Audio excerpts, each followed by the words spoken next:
a sexta-feira. Na sexta-feira, Jesus passa por todo um processo de acusação, um processo judicial, uma discussão de jurisdição que é feita entre Pilatos e Herodes, até que por fim Jesus é julgado por Pilatos e é condenado à morte de cruz. E aí nós vamos ter então a narrativa de Lucas, onde ele narra do verso 26 em diante, Jesus carregando a cruz pela via dolorosa, pelas ruas de Jerusalém, até um lugar onde então o Império Romano crucificava aqueles que haviam cometido algum crime passível de execução, que era a morte de cruz. Crimes contra o Estado e seja esse provavelmente o crime que Jesus tenha sido acusado. E nós vamos ter, no verso de número do capítulo 23, no verso de número 27, de como foi esse momento em que Jesus está carregando a cruz até a sua crucificação no monte, no lugar chamado Calvário, né? Diz assim o texto: seguia numerosa multidão de povo e também mulheres que batiam no peito e o lamentavam. Porém Jesus, voltando-se para elas, disse: filhas de Jerusalém, não choreis por mim, chorai antes por vós mesmas e por vossos filhos. Porque dias virão em que se dirá: bem-aventuradas as estéreis que não geraram nem amamentaram. Nesses dias dirão os montes: cai sobre nós, e aos outeiros: cobri-nos. Porque se em lenho verde fazem isto, que será no lenho seco? E também eram levados outros dois que eram malfeitores para serem executados com ele. Quando chegaram ao lugar chamado Calvário, ali o crucificaram, bem como aos malfeitores, um à direita, outro à esquerda. Contudo, Jesus dizia: Pai, perdoa-lhes, porque não sabem o que fazem. Então, repartindo as vestes dele, lançaram sortes. O povo estava ali e a tudo observava. Também as autoridades zombavam e diziam: salvou os outros, a si mesmo se salve, se é de fato o Cristo de Deus o escolhido. Igualmente os soldados o escarneciam e, aproximando-se, trouxeram-lhe vinagre, dizendo: se tu és o rei dos judeus, salva-te a ti mesmo. Também sobre ele estava esta epígrafe em letras gregas, romanas e hebraicas: este é o rei dos judeus. Um dos malfeitores crucificados blasfemava contra ele, dizendo: não és tu o Cristo? Salva-te a ti mesmo, e a nós também. Respondendo-lhe, porém, o outro repreendeu, dizendo: nem ao menos temes a Deus, estando sob igual sentença? Nós, na verdade, com justiça, porque recebemos o castigo que os nossos atos merecem, mas este nenhum mal fez. E acrescentou: Jesus, lembra-te de mim quando vieres no teu reino. Jesus lhe respondeu: em verdade te digo que hoje estarás comigo no paraíso. Já era quase a hora sexta, e escurecendo-se o sol, houve trevas sobre toda a terra até a hora nona, e rasgou-se pelo meio o véu do santuário. Então Jesus clamou em alta voz: Pai, nas tuas mãos entrego o meu espírito. E dito isto, expirou. Vendo o centurião que tinha acontecido, deu glória a Deus, dizendo: verdadeiramente este homem era justo. E todas as multidões reunidas para este espetáculo, vendo o que havia acontecido, retiraram-se a lamentar, batendo nos peitos. Entretanto, todos os conhecidos de Jesus e as mulheres que o tinham seguido desde a Galiléia permaneceram a contemplar de longe estas coisas. Na narrativa de Lucas, nós temos aqui, meus irmãos, várias reações antagônicas ao acontecimento que envolveu a crucificação do Senhor Jesus. Por um lado, você vai ter a reação das mulheres e dos discípulos de Jesus, que batiam no peito, que lamentavam e choravam. E por outro lado, você vai ter uma atitude de zombaria da parte do povo, das autoridades romanas, dos soldados, dos religiosos, fariseus e escribas, e também do ladrão que está crucificado juntamente com o Senhor Jesus. Então nós temos essas duas cenas que são descritas por Lucas. De um lado nós temos a zombaria. A zombaria. Do outro lado nós temos um grande lamento e um grande sofrimento. A zombaria estava relacionada a uma expectativa que todos tinham a respeito de Jesus que não se concretizou. Havia uma grande expectativa messiânica em volta da pessoa do Senhor Jesus. Nós precisamos lembrar que desde segunda-feira, quando Jesus entra em Jerusalém, sendo saudado como rei, como Messias, sendo saudado como aquele que vem em nome do Senhor, havia essa expectativa de que ele iria restaurar Israel, de que ele iria libertar Israel do domínio romano. E agora, aquele que as pessoas diziam que era o rei, que era o libertador do povo de Israel, estava crucificado numa cruz.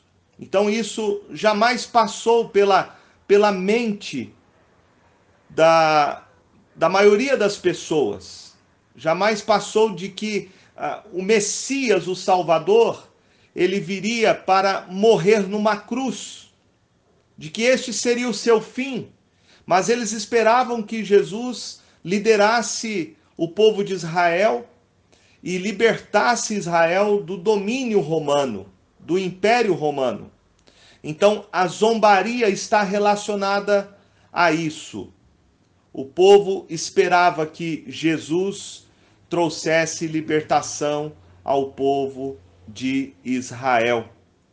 A zombaria é feita pelos governantes, por Pilatos, Herodes. Ela é feita pelos escribas e fariseus, por aqueles que lideravam a religião judaica, e era feita pela maioria do povo, pela maioria do povo. O texto diz no verso 35 que o povo estava ali observando a crucificação de Cristo, e as autoridades zombavam e diziam: salvou os outros, a si mesmo se salva, se é de fato Cristo de Deus o escolhido, né? A palavra Cristo significa o ungido de Deus. A palavra Cristo significa o Messias. Então o que eles estavam dizendo é isso: você diz ser o Messias, você diz ser o ungido de Deus, então salva-te a ti mesmo da crucificação. Isso é falado também no verso 39, por aquele malfeitor que estava crucificado ao lado de Jesus.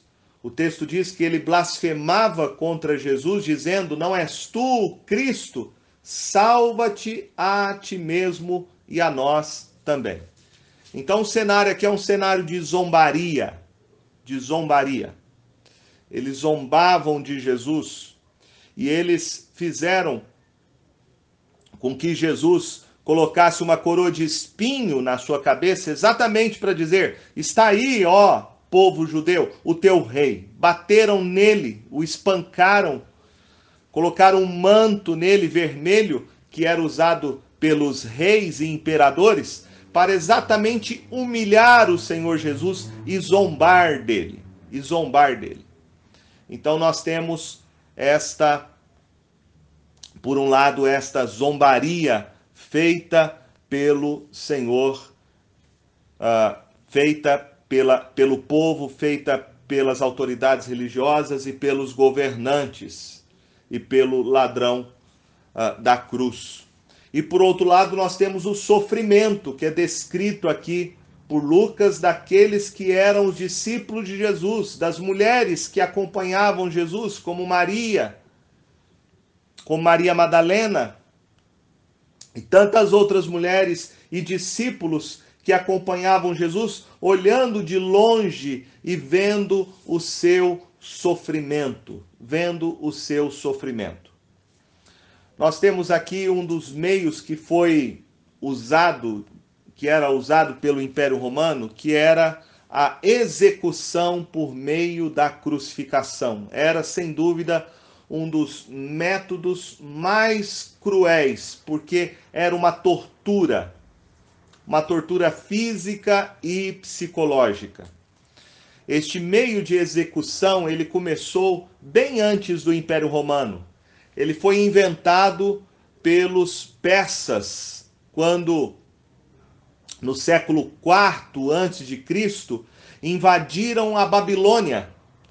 E há relatos históricos que ali, naquela ocasião, o rei persa Dario crucificou numa cruz cerca de 3.000 babilônicos.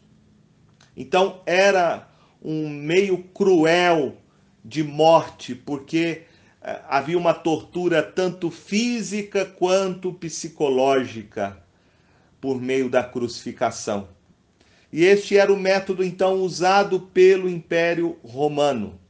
O texto diz que Jesus andou pelas ruas de Jerusalém carregando a sua própria cruz, que já era em si mesmo uma grande humilhação, você ter que carregar o instrumento da sua própria execução, do seu próprio martírio, e agora ele é levado então até o lugar que é chamado Calvário. A palavra aqui Calvário vem do latim calvaria, e é a palavra para crânio ou caveira. E nós aprendemos aqui, meus irmãos, então, algumas lições sobre a crucificação de Jesus. A primeira delas é que a crucificação do Senhor Jesus, ela foi a manifestação da justiça de Deus e do cumprimento do seu plano de redenção para o homem. O texto nos mostra que no meio daquela zombaria, o Senhor Jesus, tendo sido crucificado no meio, a cruz foi colocada no meio e foi colocado 2 malfeitores, um à sua direita e outro à sua esquerda. No meio daquela zombaria, Jesus diz no verso 34, Pai, perdoa-lhes porque não sabem o que fazem. Porque não sabem o que fazem. Pai, perdoa-lhes porque não sabem o que fazem. Neste momento em que nós vemos zombaria, as pessoas rindo, zombando do Senhor Jesus, nós vemos o Senhor Jesus pedindo ao Pai por misericórdia. Ele pede que o Pai perdoe aquelas pessoas. E segundo Jesus, o perdão é porque aquelas pessoas não sabem o que elas estão fazendo. Jesus aqui não está dizendo que aquelas pessoas não eram responsáveis pelos seus atos. Não eram responsáveis pela sua crucificação. Aliás, o próprio apóstolo Pedro, em Atos, capítulo de número 2, ele vai dizer para aqueles que crucificaram o Senhor Jesus, dizendo que eles crucificaram o Senhor Jesus pelas suas próprias mãos. Pelas suas próprias mãos. Então aqueles homens eram responsáveis pela maldade que eles haviam feito com o Senhor Jesus. Mas eles não tinham um entendimento de quem era a pessoa do Senhor Jesus. Eles não sabiam. Eles não tinham o conhecimento que os discípulos tinham recebido, a revelação que eles tinham tido de que Jesus é o Messias, de que ele é o Salvador. E o apóstolo Paulo vai dizer isso lá em 1 Coríntios. 1 Coríntios, capítulo 1, no verso de número 8, ele diz assim: capítulo 2, verso 8. 1 Coríntios, capítulo 2, verso 8. Sabedoria essa que nenhum dos poderosos deste século conheceu, porque se a tivessem conhecido, jamais teriam crucificado o Senhor da glória. Então Paulo diz que se aquelas pessoas realmente soubessem que Jesus é o Messias, é o Salvador, jamais elas teriam crucificado ou concordado ou pedido, como a multidão pediu, a crucificação de Jesus. Então, diante dessa ignorância, dessa falta de conhecimento sobre quem é a pessoa de Jesus, é que ele então, pregado numa cruz, ora ao Pai, dizendo: Pai, perdoa-lhes, porque não sabem o que fazem. Porque não sabem o que fazem. Ali o Senhor Jesus está sendo, meus irmãos, não apenas crucificado pelos homens, mas ele está recebendo a punição, o castigo que os nossos pecados merecem. A Bíblia vai dizer em Deuteronômio, capítulo de número 21, Deuteronômio, capítulo 21, verso 23. Diz assim: porquanto que for pendurado no madeiro é maldito de Deus. Porquanto que for pendurado no madeiro é maldito de Deus. E lá em Gálatas, capítulo 3, verso 13, diz assim: Cristo nos resgatou da maldição da lei, fazendo ele próprio maldição em nosso lugar, porque está escrito: maldito todo aquele que for pendurado em madeiro. Então, Jesus está ali na cruz, não somente por causa das mãos dos homens que o crucificaram, mas ele está ali para cumprir um propósito. E o propósito é que ele está sendo, naquela cruz, esmagado pela mão do Pai. Os nossos pecados estão sobre ele. E Deus, o Pai, está castigando o seu Filho no nosso lugar. Por isso que o texto de Lucas, no verso 44, diz assim: já era quase a hora sexta, e escurecendo-se o sol, houve trevas sobre toda a terra até a hora nona, e rasgou-se pelo meio o véu do santuário. Houve trevas do meio-dia às 3 horas da tarde, que corresponde à hora sexta até a hora nona. Começou meio-dia e foi até às 3 horas da tarde que houve trevas sobre a terra.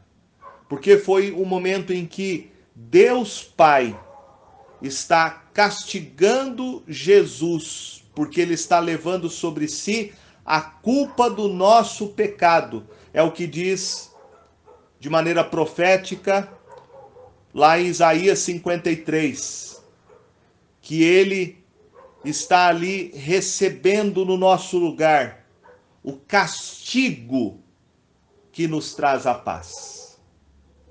É por isso, meus irmãos, que nesse momento da crucificação, Jesus vai dizer: Deus meu, por que me desamparaste? Deus meu, por que me desamparaste? Deus Pai abandonou o seu Filho judicialmente na cruz. Deus Pai deu as costas para Jesus na cruz, porque ali na cruz Jesus está bebendo o cálice da ira de Deus. E ele bebeu o cálice da ira de Deus porque ele está nos representando na cruz. Ele está tomando na cruz a nossa culpa dos nossos pecados. E ele está sofrendo o castigo dos nossos pecados na cruz do Calvário. Por isso, a cruz é a manifestação da justiça de Deus. Paulo diz lá em 2 Coríntios 5:21, aquele que não conheceu o pecado, ele o fez pecado por nós, para que nele fôssemos feitos justiça de Deus. Os nossos pecados foram colocados sobre Jesus, ele assumiu o nosso lugar, e ele recebe o castigo que nós merecemos pelos nossos pecados. Ele recebe a justiça de Deus, a ira de Deus no nosso lugar. Quando Jesus morre na cruz do Calvário, a morte de Cristo é uma expiação pela nossa culpa, é uma satisfação à justiça de Deus pelo nosso pecado. E isso nos faz lembrar lá do texto de Gênesis capítulo 3. Após Adão e Eva terem pecado, eles estavam nus, sentiram vergonha um do outro, se afastaram de Deus, tiveram medo. E diz o texto que Deus matou um animal para cobri-los. Matou um animal e fez vestes e cobriu Adão e Eva. Isto prefigura o que Deus um dia ia fazer por nós através de Jesus. Jesus teve que morrer. Jesus teve que derramar seu sangue para que através da morte de Jesus, Deus também nos cobrisse com a sua justiça. Deus também nos cobrisse com o seu perdão e a sua misericórdia. Ali também no momento da crucificação do Senhor Jesus, nós vemos que foi um lugar também de conversão. O texto nos fala que haviam dois malfeitores. Dois homens que também cometeram um crime que para o Império Romano era passível de execução por meio da crucificação. E um foi colocado do lado direito, o outro colocado do lado esquerdo. O texto diz que um daqueles malfeitores se converteu. E é interessante que apenas em Lucas você vai ter esse relato da conversão deste malfeitor. Você não vai encontrar nos outros evangelhos. E aqui eu quero destacar então as 3 evidências da conversão deste homem. 3 características fundamentais que nos apontam a verdadeira conversão deste homem. A primeira delas é que ele temia o julgamento de Deus. Enquanto um deles dizia, não és tu Cristo, salva-te a ti mesmo e a nós também, o outro repreendeu dizendo, verso 40, nem ao menos temes a Deus, estando sob igual sentença. Ele temia o julgamento de Deus. Ele temia o julgamento de Deus. A Bíblia nos diz, lá em Romanos, capítulo de número 3, verso 18, que o homem não regenerado, ele não tem o temor de Deus diante dos seus olhos. Então, esta é a primeira característica que nós vemos de alguém que se converte ao Senhor Jesus. Ele tem um senso do juízo de Deus. Ele tem medo do julgamento de Deus. E somente uma pessoa convertida tem essa consciência de que ele merece o juízo de Deus. A segunda característica está com relação ao seu pecado. Porque o verso 41 ele diz: nós, na verdade, com justiça, porque recebemos o castigo que os nossos atos merecem, mas este nenhum mal fez. Veja que ao mesmo tempo que ele reconhece que ele está ali sendo crucificado, porque ele merece aquele castigo, que é a morte de cruz, ele também reconhece que Jesus não merece a morte de cruz, porque Jesus não havia feito nada, não havia cometido nenhum pecado, nenhuma transgressão para ser crucificado no madeiro. Mas este homem tem consciência, meus irmãos, do seu próprio pecado. A consciência dele é como a consciência do filho pródigo. Ele caiu em si, ele admitiu que ele é um pecador. E aqui há então verdadeiro arrependimento e confissão do pecado. Em terceiro lugar, nós vemos que este homem deposita a sua confiança de salvação somente no Senhor Jesus. Ele diz no verso 42, e acrescentou: Jesus, lembra-te de mim quando vieres no teu reino. Ele coloca a sua fé no Senhor Jesus, mas ele pensa no reino de Deus em termos futuros. Ele fala: lembra-te de mim quando vieres no teu reino.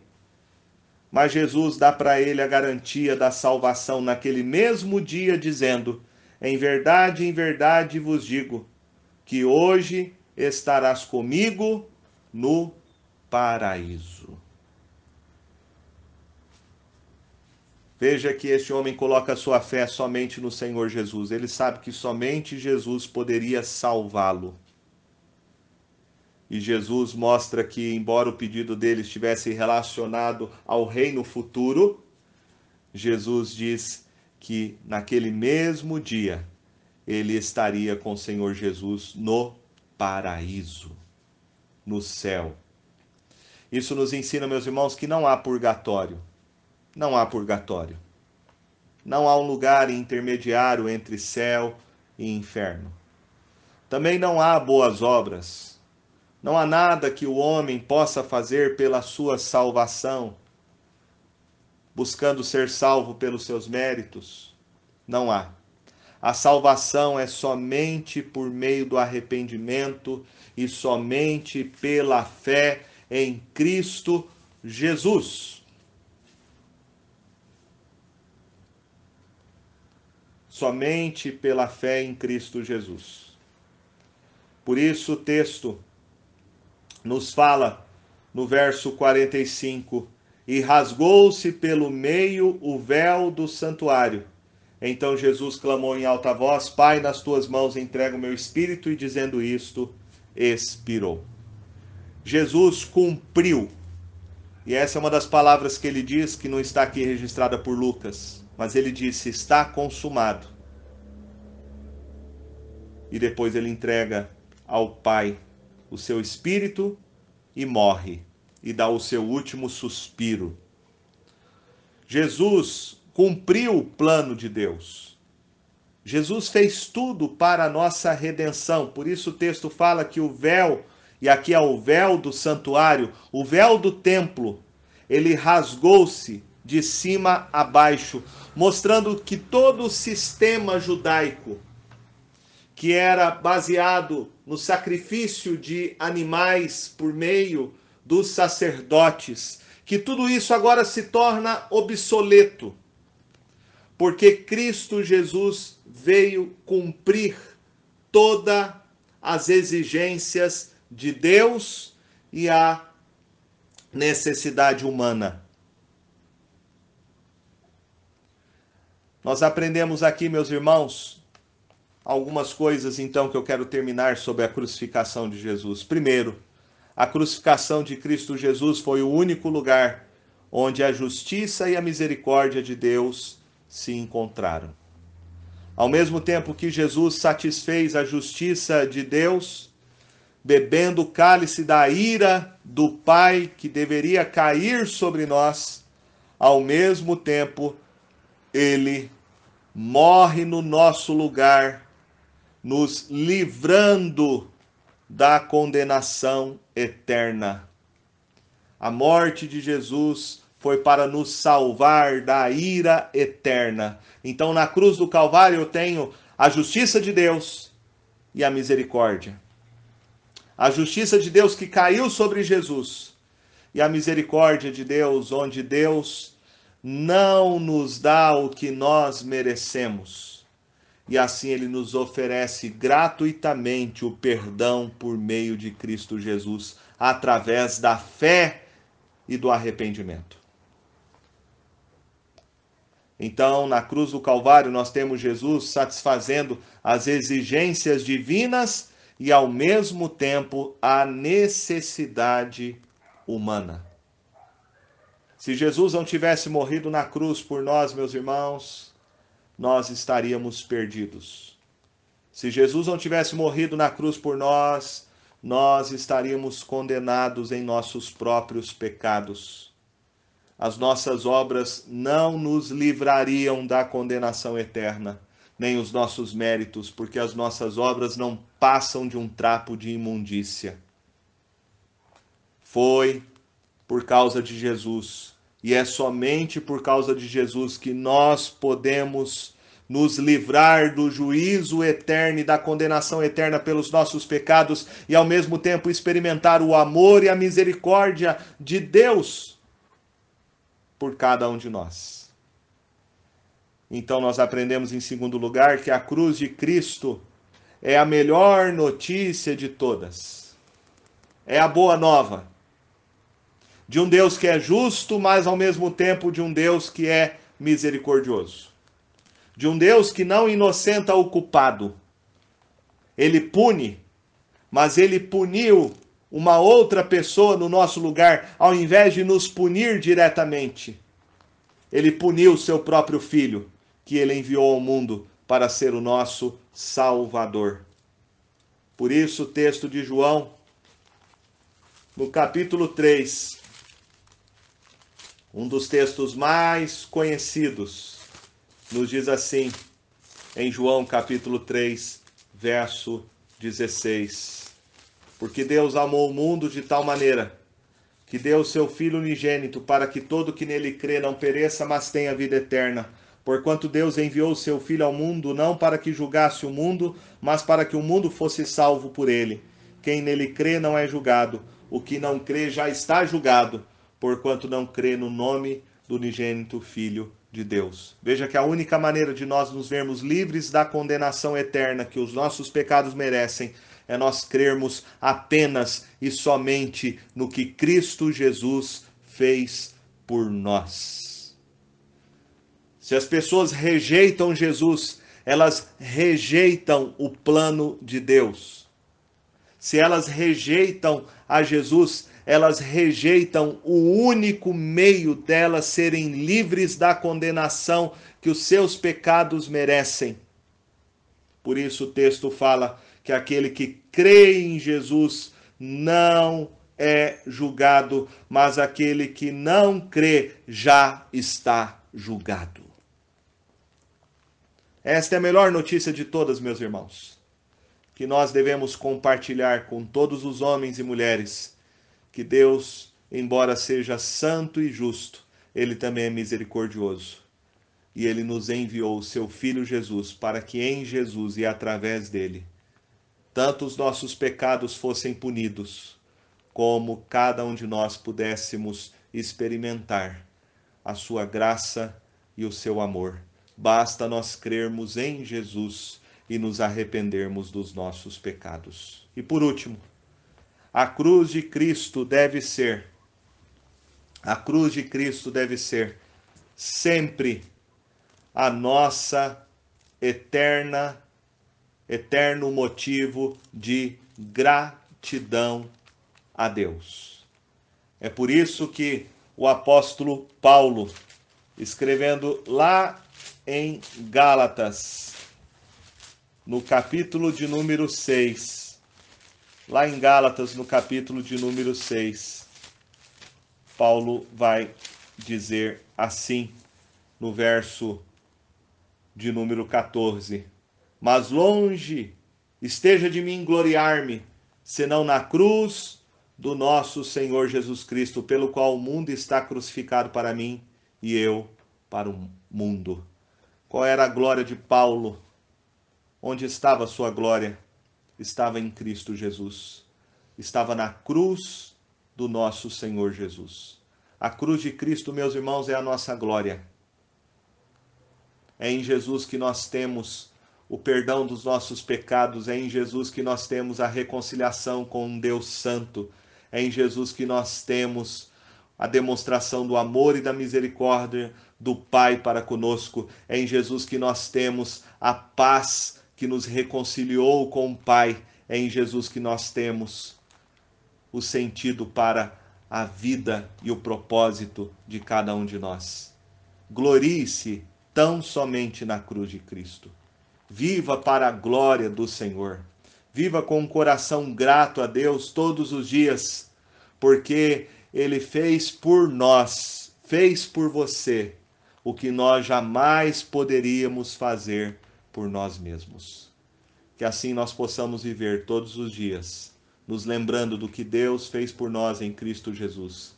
Que esta seja a razão de nós celebrarmos a Páscoa, a passagem da morte para a vida, da escravidão para a liberdade em Cristo Jesus. Amém?